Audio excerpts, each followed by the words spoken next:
त्यांनी लोण्याची पहिली चोरी स्वतःच्या घरी केली आणि त्याच्यानंतर मग आता गोकुळात चोऱ्या सुरू झाल्या। मग आता गवळणींच्या घरी लोण्याच्या चोऱ्या सुरू झाल्या मंडळी। कोण्या गवळणीच्या डोक्यावरचा माटकाय फोड, कोण्या गवळणीच्या घरी तिला सांगायचं उद्या 11 वाजता मी येणार आहे आणि जायचं आणि सगळं लोणी खाऊन घ्यायचं।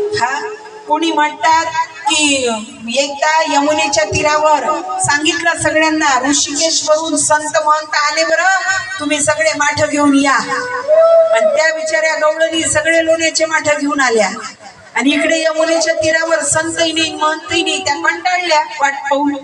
मग त्यांना काय म्हणतो हा काना, त्यांना सांगतो अगं संत महंत तर केव्हाचेच आले, कुठे आहे म्हणे? हे काय आहे बसले हे संत, मी त्यांच्या वर बसलो, मी त्यांचा महंत म्हणे। आता माठ ठेवून द्या तुम्ही जा घरी।